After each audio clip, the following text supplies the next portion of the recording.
Hey everybody, and welcome to another episode of Cinema Heroes. I'm Justin Speck. I'm Jay Stu. And today we're talking about The Death of Superman.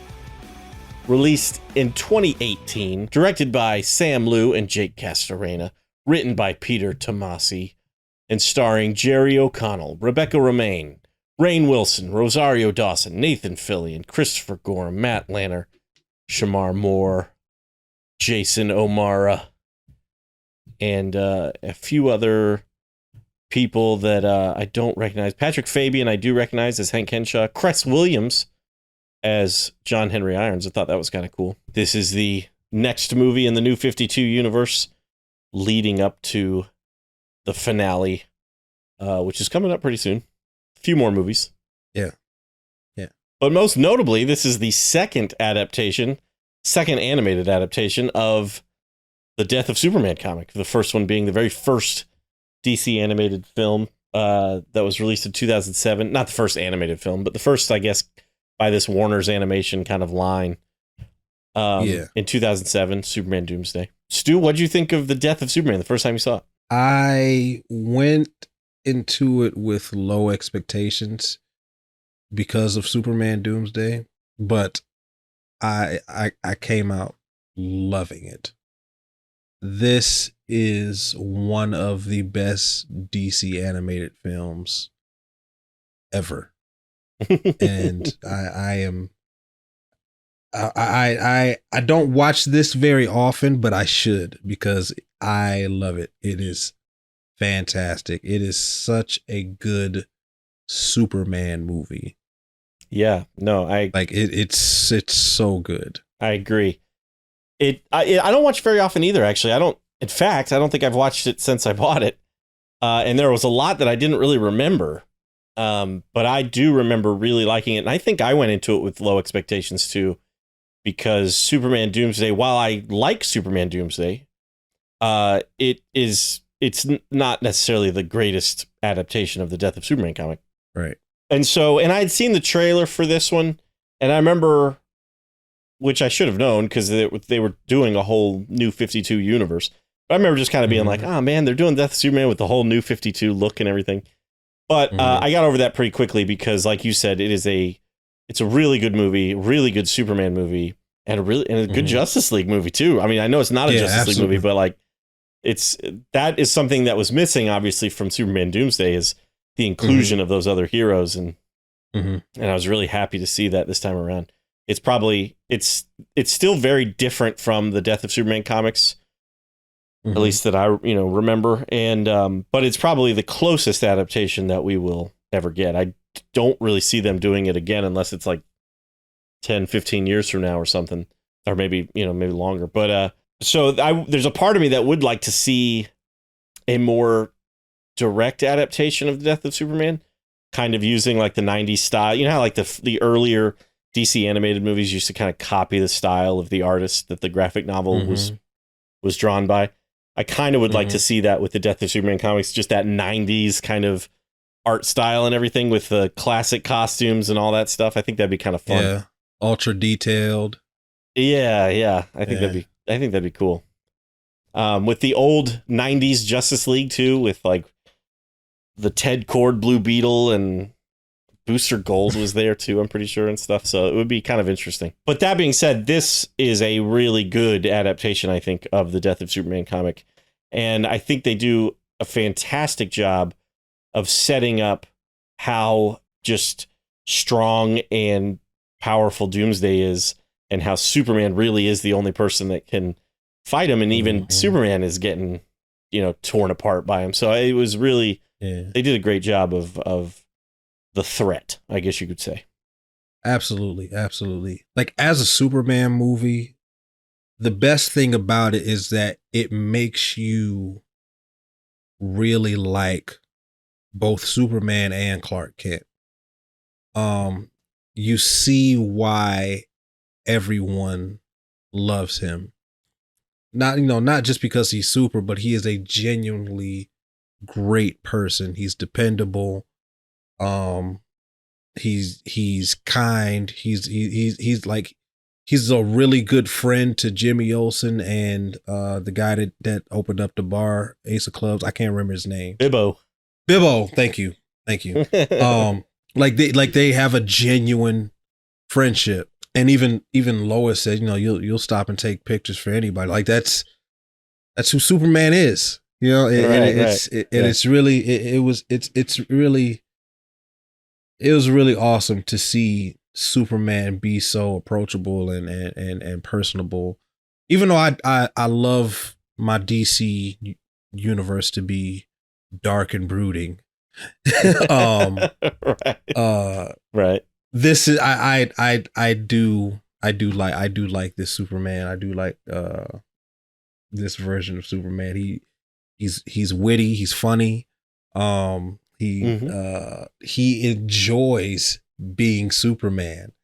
We often see Superman, even in animation, not just live action, but even in animation, we often see Superman being burdened by having these tremendous powers and feeling alienated, no pun intended. But it's refreshing to see a Superman who genuinely loves being Superman. And all of that, I love how they use all of that to set up like the last 15 minutes of the movie with the big battle, and you really by the end of the movie you really feel sad. You see how his death has affected the world, or at least Metropolis. We don't see too much of the whole world. We see a little bit, but we see how there is a deep void within this universe, and I think we've only seen that another time with Zack Snyder's Justice League. How much of a void Superman has left because he has sacrificed himself, and they do a tremendous job of establishing that feeling of loss and grief in this movie. Yeah, definitely. One of the things I really like, going back to what you said about Superman being personable and always stopping for pictures and stuff, one of my favorite moments with him is when he saves that little boy, and then he hands him his game. It looks like a Game Gear, like an old school gaming device. But I thought it was a nice little touch that like he saved the kid, but he also saved his toy. He had like the kind of the thought to do that, which I thought was cool. And then the kid hugs him, which is just a good moment. So I like that a lot. It's him, I think they even call him the Big Blue Boy Scout, which that's something, that's a part of who Superman is, which I think is great. And this movie does do a good job of that.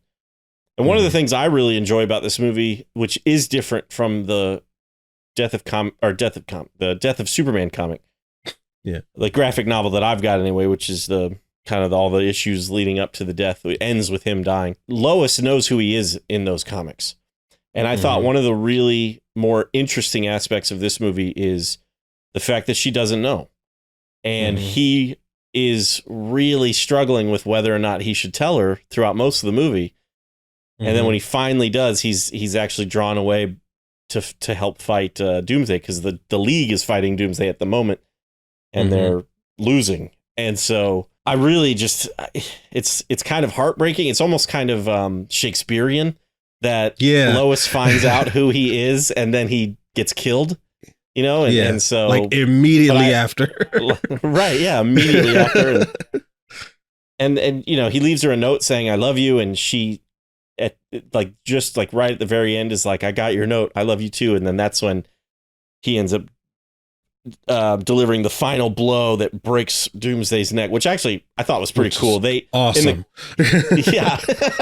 In the comics, they punch each other at like the same time, which are like the death blows for both of them. But I actually thought this was pretty cool, a really cool way to do it, because it just shows you the force that Superman had to like build up to defeat this thing, and then he gets stabbed essentially in the same process, which I really liked it. But anyway, he dies, and I love seeing the scene with Lois going to the Kents and grieving with the Kents, which I thought was just kind of beautiful. Yeah. So yeah, there's a lot to like about this movie. I really, really enjoy that. I will say that it's suspension of disbelief. I have no real issue with it, but we always talk about the difference between Clark and Superman, and this version of Clark is no different than Superman. And it's his glasses aren't even that big or anything. Like, his hair is no different. And he's at the table and he tells Lois that he's Superman, and she laughs at him, and then he takes his glasses off and she's like, "Oh my gosh." And I was like, how would you not know? You're like, you are an ace reporter. Also, she's dating Clark at the time. Yeah.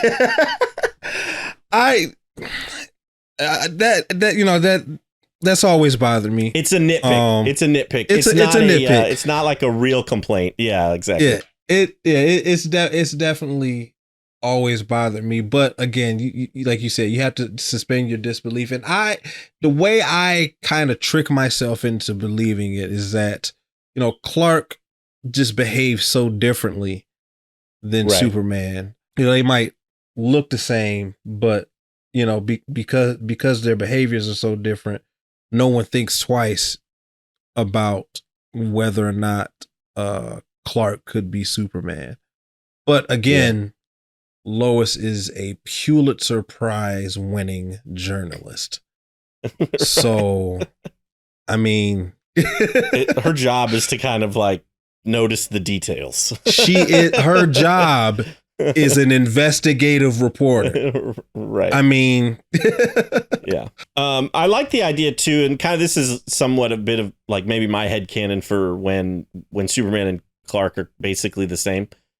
Mm-hmm. There's actually a comic issue with Lex Luthor where he builds a computer and he like feeds it all this data, and the computer tells him that Clark Kent is Superman, and he's like, he thinks the computer is messed up because there's no way Superman would pose as like a lowly reporter all day long, and so he doesn't believe it. And so that's kind of my headcanon, is like, people are so caught up with Superman and how essentially godlike he is that they couldn't really necessarily imagine that he would pose as like a human throughout the day or something like that. I don't know.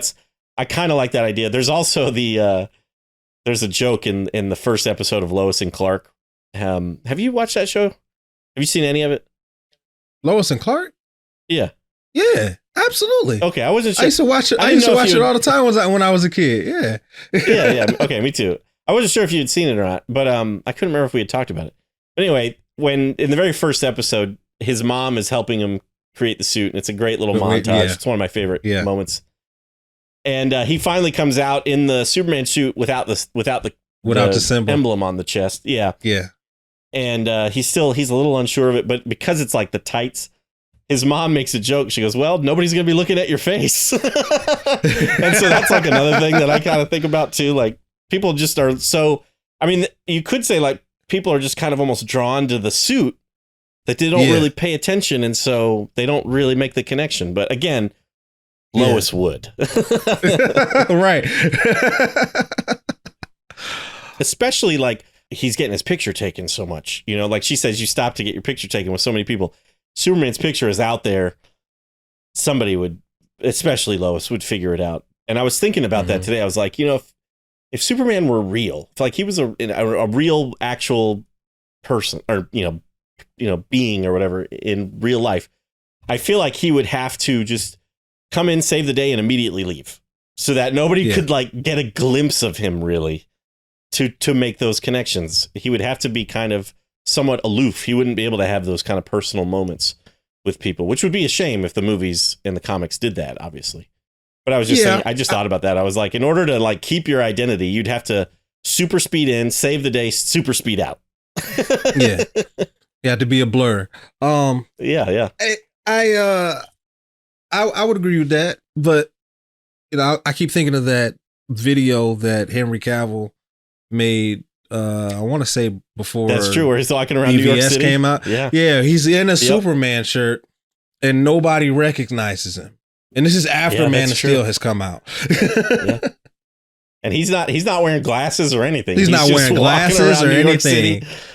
It's and true. nobody is saying anything. But Again, he is in New York, and they don't care.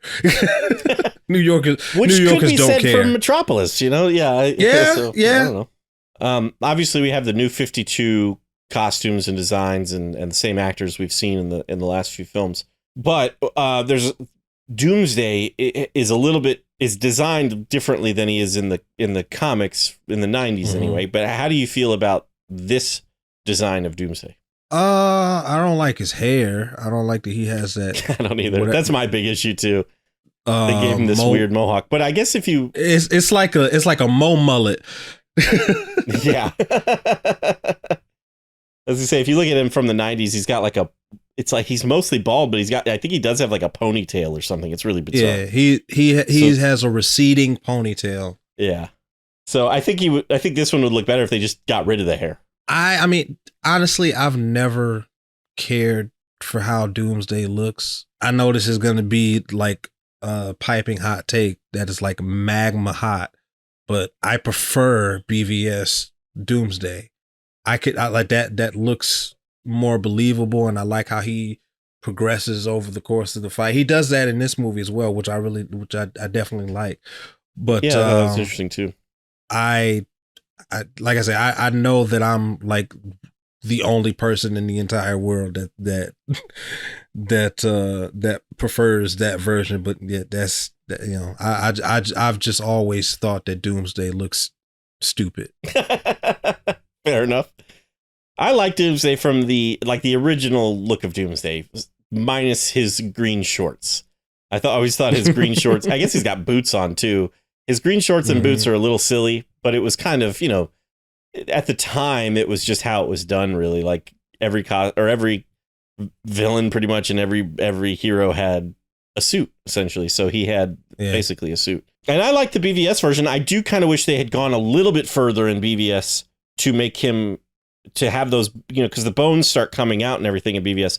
But I don't think it goes quite far enough. I wish they had made him a little bit closer to the comics in BVS. But I don't dislike the Doomsday in BVS by any means. And I like this one too. And I don't know if it became a thing in the comics for that to happen, where like the bones kind of start as the, they don't redo the death of Superman in the comics as far as I know, but I know Doomsday has shown up here and there. Yeah. But in the 90s comics, he's always just been, all the bones are protruding, and that's just how he was. So the whole kind of bones growing out of him as the fight progresses, I don't know where that came from. I don't know if that was a BVS thing that this movie decided to do, or if that was something that became a thing in the comics later. I don't know. Yeah, I'm not sure either. So. Frederick Weidman does the music for this, and he's starting to become one of my favorite composers, at least for these animated films, because he does a really good job. And I'm really disappointed that, as far as I know, this one has not been released as an album.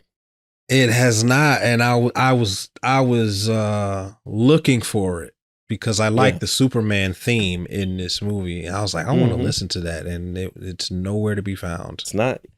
It's really, I don't understand whoever's in charge of that. I don't understand who decides which ones get released and which ones don't. Because I would have bought this in a heartbeat, even if they had put it together as like a deluxe version that had part 1 and part 2 together. That's what they did for the Dark Knight Returns. It was like a 2-disc album. And I would have liked that for this. I would have bought it if it was The Death of Superman and Reign of the Superman. Or even if they'd put them out separately, I probably would have bought both. But for whatever reason, they didn't do it. It just seems bizarre to me because the music in this movie is awesome. And I would like to listen to it more often. Yeah, absolutely. Correct me if I'm wrong, but they don't explain where Doomsday came from in the comics, do they? Not his first appearance. Right. I think it not in the Death of Comics like run, the graphic novel that I have, and I don't even think in the Return of Superman with the whole, for Superman thing. I don't think it's talked about in there either. So I think his origin was kind of an afterthought. Like a retcon? Yeah, I think it was kind of a retcon.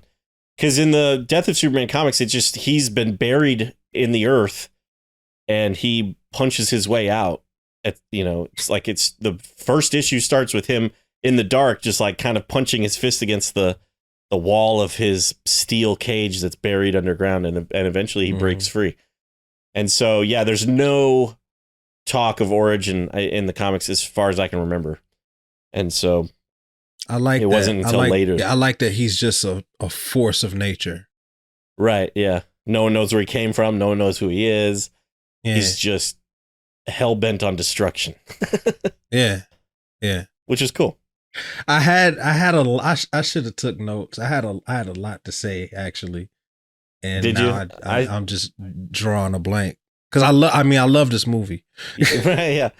In a perfect world, I would watch these movies twice. I would watch it once to just kind of watch it and remember it and enjoy it. And then I'd watch it a second time and take notes during it. Because sometimes I take notes when I'm watching it, but most of the time it's been a while since I've seen it and I'm just watching it. I usually only take notes if it's something that I haven't seen before or something that I've only seen like once. Right, yeah. The fight scene between Superman and Doomsday is lengthwise. Does it work for you? Could it have been longer? Could it have been shorter? Yes, it works for me. Before we get into that, I do want to talk about the fight with the League. Yeah. I kind of wish some of the other Leaguers would have had a little bit more time with him, but it's mostly Wonder Woman. And that's because Wonder Woman is unrelenting. But he takes out the League pretty quickly. Like Hawkman, Green Lantern. Green Lantern put up a pretty good fight, but he got tagged pretty quick too. Flash. Batman didn't stand a chance. He was just fighting from a distance. He already knew what it was. Right. I like that though. Yeah. I like Batman seemed to last. I mean, he lasted longer than the Hawkman and Green Lantern, but he was really just kind of evading, not really fighting. He was throwing bombs. He was trying to keep him busy. Right. And I think he even says something about like, Clark, we need you or something like that. Yeah. So he knows like he cannot beat this guy, but he's just doing whatever he can to kind of keep him busy, like you said. And I like that a lot. That's very Batman. And so that I really enjoyed. And I liked I forgot Hawkman was in this movie. So when he showed up, I was like, oh, that's cool. And then he gets taken out. Hawkman looks awesome. Quickly. He looks awesome. I wish he was. I wish he was in this movie a little bit more because he looks so cool in this movie. Yeah, because like Hawkman is to for me, he's hard to pull off and not look ridiculous in animation and live action. But he looks awesome in this movie. But we get to Wonder Woman, and Wonder Woman really puts up a fight. I love the fight between Wonder Woman and Doomsday. He throws the car at her. She slices it with her sword and charges toward. Oh man, it was awesome. Yeah, I agree. It was that fight scene I had forgotten about too, and it was really cool. It was, and really she does good. put up. She does put up quite a fight, and it's a lot of fun to watch. I do wish that, like you said, maybe it would have been cool if like maybe a couple other characters had shown up, or maybe lasted a little bit longer. Like Shazam, I don't know if we've seen Shazam in any of the films since Justice League War, right? He was in Sean Astin played him. He was in Throne of Atlantis, and I think that's the last time we saw him.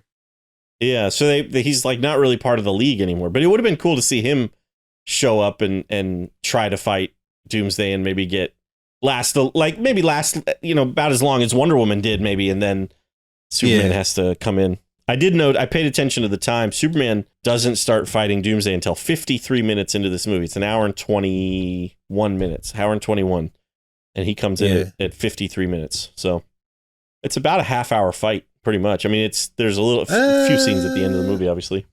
Yeah, I was about to say it's about 20 minutes, between 15 and 20, because the last few scenes of the movie are like that's like 7 minutes. The funeral and stuff. the funeral and stuff. Yeah. Well, that goes back into my original question. The fight scene itself, how long does the length, does that work for you? Yes, it did. It wasn't so much about the length for me. It was just the quality of the fight. The fight was really good. And again, it showed Superman's character as well as his ability. So I thought it was a decent length. I wasn't really even like paying attention to how long or short it was because I just wanted the fight to be good. There's one shot when they're up in the sky and they're falling back into the atmosphere, and Doomsday is relentlessly headbutting Superman. It's kind of excruciating to watch because he is not letting up. Yeah. I had to double check the rating on this movie because there was a scene with Doomsday where he kills some police officers. And he just like, and you see the blood. They kind of, yeah. And I was like, wait, is this one rated R? And I looked, and it's not. It's PG-13. But I was like, yeah, I thought the same thing. Right before right during when he's fighting the League, and I saw them laying on the ground in a puddle of blood. I was like, is this rated R? Yeah. So it's pretty violent. I mean, it's obviously the death of Superman is just a violent comic and a violent premise, him getting beat to death essentially. Yeah. And so very minimum it has to be PG-13, but I wouldn't have been surprised if this had been an R-rated film because they could have pushed the violence, I guess, even further. Yeah. And I mean, and Superman gets bloodied himself and everything, so it is it's a violent movie. Rainn Wilson as Lex Luthor, how do you feel about it? Yes. I really enjoy Rainn Wilson as Lex. I remember the first time I saw this movie and he started talking, I don't know if it's possible I didn't know he was in it, or maybe I did and wasn't looking forward to it. I don't remember. But at first I was like, Rainn Wilson as Lex Luthor? But as the movie progresses, he sold me. I think he does actually do a pretty good job. And there were a couple times, and I know they're not basing his look on this, and obviously it's just a bald white guy. But there are times where he kind of almost looks like Michael Rosenbaum. Yeah, I was thinking that same thing. When Superman came to visit him, I get that was his penthouse, and he was on house arrest like that. I was like, that looks like Michael Rosenbaum right there. Yeah. Speaking of his penthouse, he's supposed to be under house arrest, and there's a great scene where this redheaded man, like, with a beard walks in and you find out it's Lex Luthor in disguise. I like that nod to the comics because in the comics at the time of Superman's death, Lex Luthor has long red hair and that red beard, and he's supposed to be like, it's kind of a convoluted 90s comics mess thing where it's Lex Luthor actually died of radiation poisoning from kryptonite radiation poisoning. Mm-hmm. And this is Lex Luthor 2, which is supposed to be his, like, at first, it's supposed to be like his long lost son, but then you find out it's actually just a clone, and Lex Luthor had his brain like transferred into that body or something before he died. So it's one of those. Yeah, it's one of those things. But I actually just watched that episode of Justice League, like right before we started recording. Where Lex Luthor discovered that he had radiation poisoning, and then he formed the Injustice League to take down the League. Like literally, like very cool. 10 minutes before I came in here to set up. Nice. So anyway, I like that little Easter egg that they made him. His disguise was basically the way Lex Luthor looked in the comics at the time. Yeah, I remember only having read the Death of Superman comics and not really reading any comics before or after, because when I was a kid, my mom would buy me comics here and there, and it was usually like from the grocery store, back when grocery stores used to sell a few issues of comics at a time. But or it was like we were about to go on a trip, and she would buy me a few comics to kind of keep me busy in the car or at the airport or wherever we were going. So I liked reading comics, but I didn't really buy them regularly or anything like that. And especially with the Death of Superman, which was the early 90s, so I was a small child. I was always confused by the Lex Luthor because he like hangs out with Supergirl, in those comics. Like she's hanging out with Lex Luthor, and so I never understood. I was like, is he a good guy? Is he a bad guy? Like I didn't understand that iteration of Lex Luthor. But I thought he looked kind of cool with the long red hair and the red beard and stuff. But yeah, I was very confused by that as a kid. And I'm still a little confused by it with the whole clone transferring of the brain thing. So yeah, that's some 90s stuff right there. Marvel did it too with Professor X. Like he had like a twin brother, and he put his consciousness into his long lost twin brother. Like yeah. I'm so glad that they don't do that anymore. Comics still get crazy, dude, but they do. Yeah, they do. But that's like real, like soap opera ish. Right.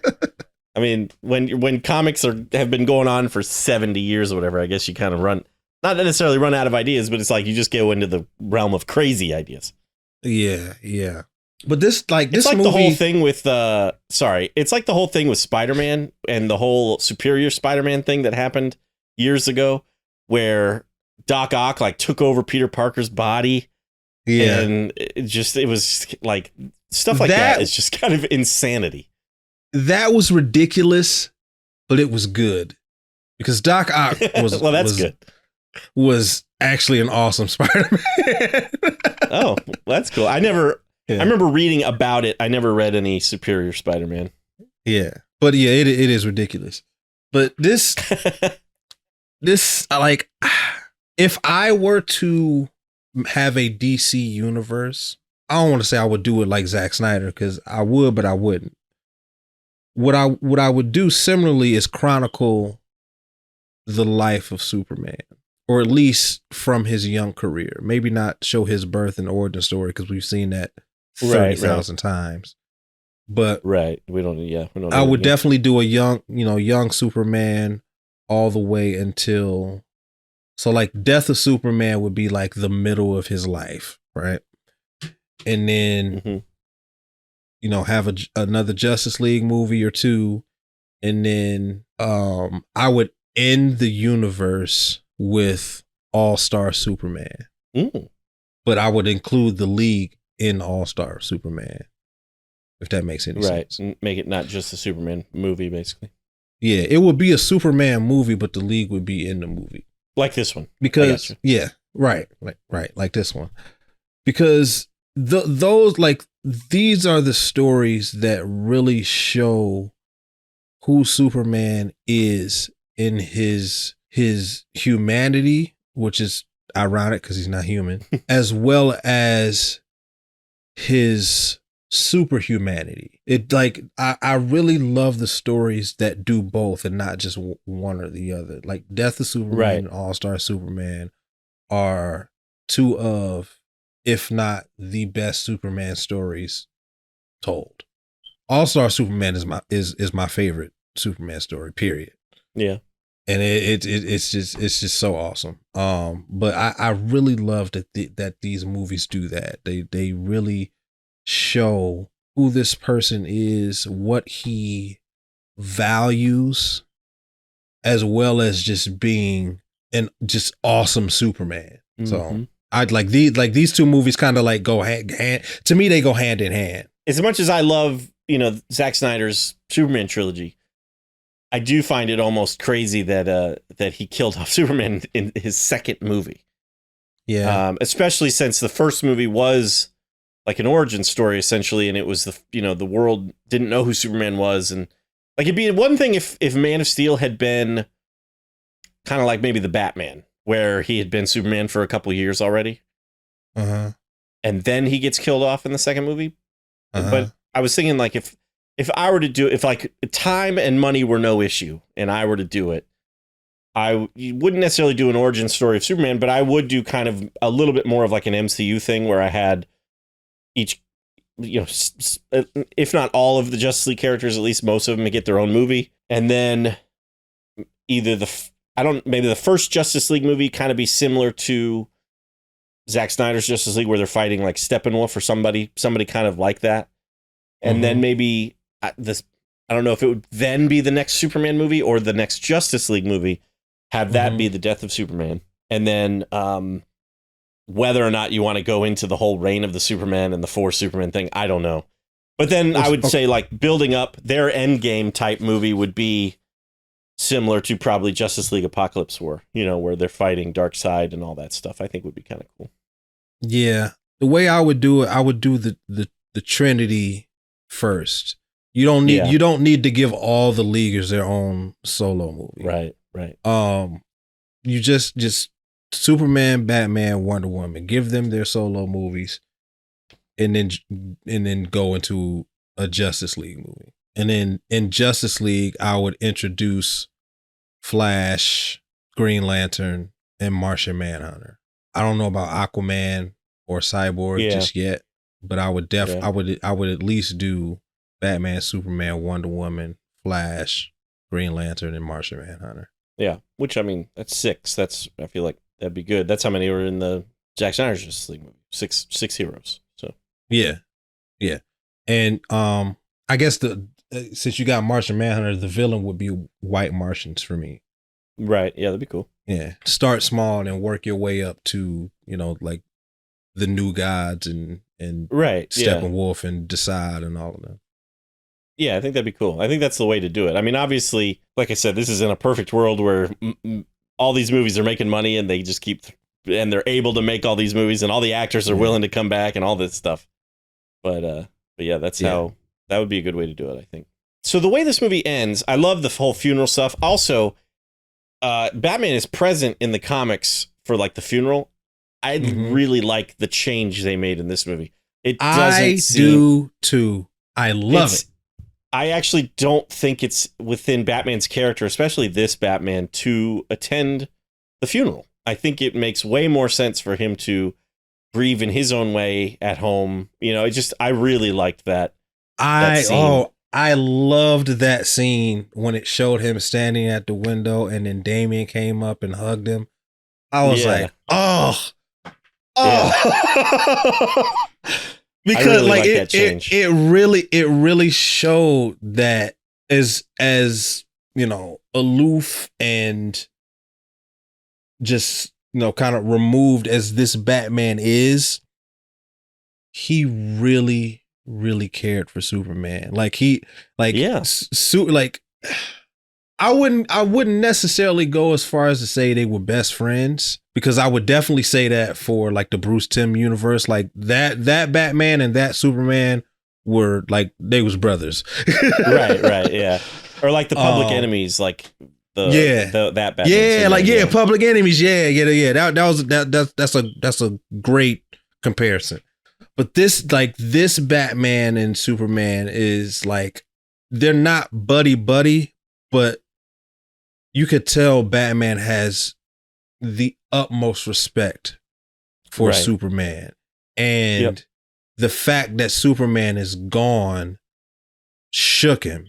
And you almost think that it kind of took him back to being a little kid when his parents died. Yeah, that's a good point. Yeah. Which is why he didn't attend the funeral. Because it made him feel that way. Mm-hmm. At least that's my headcanon. Yeah, sure. Yeah, and I like that. And it makes sense, and I can see that. I like that too. So my question for you, it was going to be, so that we have the funeral, we see Lois with the Kents. We even see the Kents at the funeral and the police. Okay. You threw me off there. I'm sorry, because I already know what you're gonna ask me. You might. I was gonna ask if you thought the way the movie ends with the tomb, like I guess, or the casket or whatever being opened and seeing Superman in the sky, or seeing a Superman in the sky. If you liked the way that ended, or if you think it should have ended, have a little bit maybe more, even though we know he's coming back, we know there's another movie coming, having a little bit more finality to it of him being dead. You know what I mean? Like, I was curious what you thought about the actual ending, or if you would have done it differently, perhaps. I don't care. I would have done it differently. I would have done. I definitely would have done it differently.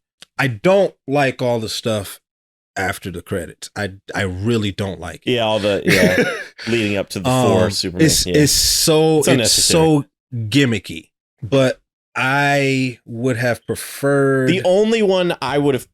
Sorry, no, go ahead. I was gonna say the only one I would have kept is the John Henry Irons one. I liked seeing him pounding like the metal, and you see the S. I think that one I would have kept. All the rest you don't. All need. the rest, yeah, you don't need. Yeah, I don't like. See, I like the scene itself, like the with the casket being open. I like the scene itself up until that point. That should start the next movie. I don't like it for the end of this movie. Agreed. That's how I feel. I mean, the movie has an impact. Superman's death feels impactful. Mm-hmm. But I think it would have felt even more impactful if they had ended it without showing that stuff. Like, that should have been the first scene of the next movie. I agree. Mm-hmm. You don't need to tease the next movie as much as they did. Yeah. You don't need to end it on a, quote unquote cliffhanger, because this story has been out for like 30 years. We know that the next movie is going to be the return of Superman. We know Superman comes back. Yeah. You don't need it. I just think it would have been better. It would have been kind of Infinity War-esque to end on the downer note, Yeah. And I think it would have worked a lot better, in my opinion. I agree. I think so, like how Zack Snyder did it, right? With BVS. He ended that movie with the finality of it's like Superman is dead. Right. But he left a little bit of intrigue with the dirt rising off of the off of the casket. He didn't open the casket. It wasn't empty. He didn't see some figure. There wasn't somebody flying in the sky. Right. Exactly. Yeah, like that. They did it. They went overboard with the teasing, and the way Zack Snyder did it in BVS, it was the perfect tease. Like the dirt doesn't even get an inch off of the casket before the credits start. Before you cut to black and the music goes. Yeah, exactly. Yeah. So I think the way he did it would have been the way to do it in this movie. I agree. I think that would have been a better way to do it. If you had to tease it, you could have done something small like that. You could have. I mean, I don't know. There's obviously no dirt on this casket, but you could have done something like that where like the camera kind of pushes in on the casket and then like it starts to slide open or something, and then you cut to black. Just something like real small like that, That would have been kind of cool. But yeah, they it's almost like it's like almost spoon feeding it. Like they give too much. Mm-hmm. I don't know how else to describe it, but yeah, it's like they teased way too much. It's almost, I wouldn't even call it a tease. It's like they give it away. It's like they give it all away.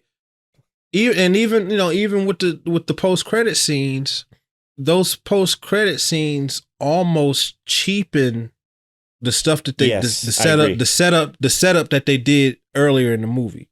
Yep. So like with Hank Henshaw and Superboy and the Eradicator, it's like we already know who those people are. Like, because I've always said this, like these animated movies are not for casuals. They're for nerds. They're for me and you. Right. Exactly. We are like your target audience already knows who they are. You don't need to do stuff like that. And I don't know if they, like I said, maybe they are hoping that more casual people will buy these movies and watch these movies. And they want them, make sure they really know that there's going to be another one. But I think 99% of the people watching this are nerds like you and I who know what the next movie is and everything. That's the thing about these movies that I like to, for the most part, 99% of the time, they don't spoon feed you. They assume that you already know who Intergang is. They assume you already know who Hawkman is and stuff. Yeah. Yeah. Bruno Mannheim. Like they already know, that. And for them to like kind of shoehorn that stuff at the very end of this beautiful movie, it dampened it just a little bit. Right. It's not like a deal breaker. I still really like the movie. I do wish it had ended earlier than that. And like I said, the John Henry Irons one, I think would have worked as the only one, but the rest is too much. We don't need to see the glimpse of Superboy leaving. We don't need to see Hank Henshaw flying towards the screen from space. Like that you're gonna give it to us in the next movie. You don't need to show it. So yeah, I agree. It's they went overboard with the teasing. They didn't need to do it at all. Yeah, I agree. I had a lot more to say, but I'm gonna save it for when we do Reign of the Superman. Okay. Yeah. Doomsday uses like heat vision in this movie. That's another thing that, again, I don't think he had that in the original, like when he originally came out with the Death of Superman comics. I don't think he had those powers, but he had them in BVS. So I don't know if that's something that was also added to Doomsday's powers later on that was in the comics, or if that was, I don't know. But I was curious. I was surprised to kind of see that in this movie. Yeah, I was surprised to see it too, and it definitely made me think of BVS and how everybody was tripping because he had heat vision and a power surge. I'm like how can you see that and not say that is not awesome? How can you be a comic book nerd and see Doomsday with a power surge and not think that that's awesome? Yeah. Like that's mind blowing to me. But that's neither here nor there. We're not talking about that movie. We're talking about Death of Superman. But yeah, and we didn't even talk about that scene when Lex Luthor showed up. No, we didn't. Hate his mech suit. I hate it. Yeah. It is. I don't like it either. Terrible. I would have rather seen the classic kind of green and purple mech suit that he usually has. Yeah. Rather than whatever this is. Yeah. Yeah. Yeah. I was not a fan of that suit. Question: do you prefer? Well, I don't say prefer, because I kind of already know the answer, but do you like seeing Lex in the purple and green?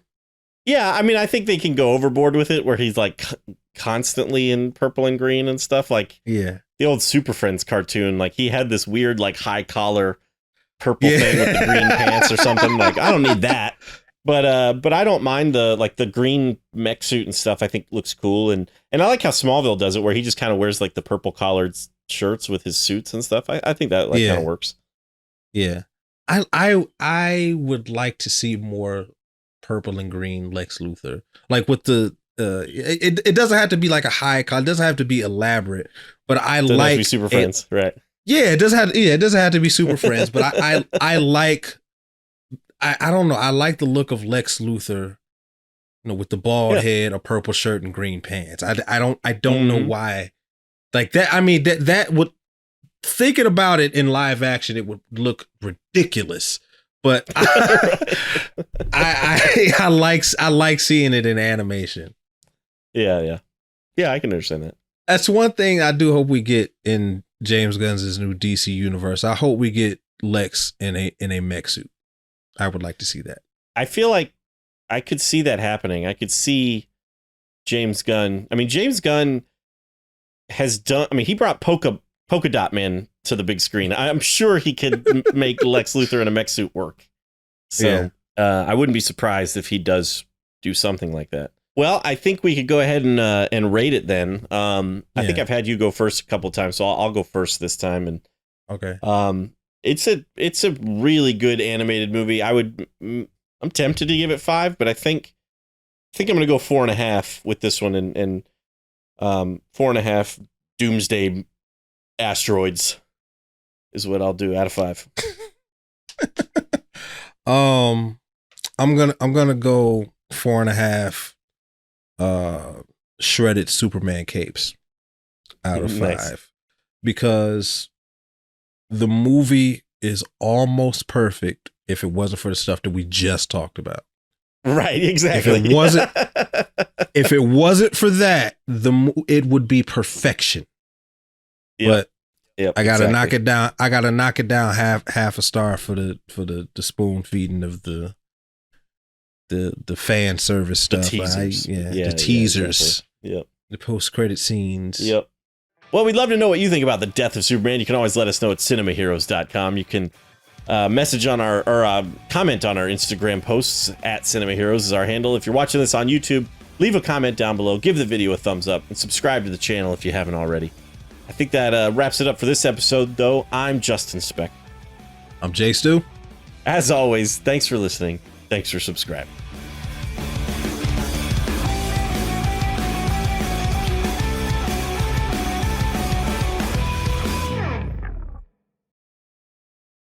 I'd like these two movies kind of like go hand to me. They go hand in hand. Yeah, I can see that. I was thinking about it too. I was thinking about if that was really I do loud. Me? Did you bump your mic? I might have. Yeah, sorry. Yeah, that was so loud. Sorry. It was like, I didn't realize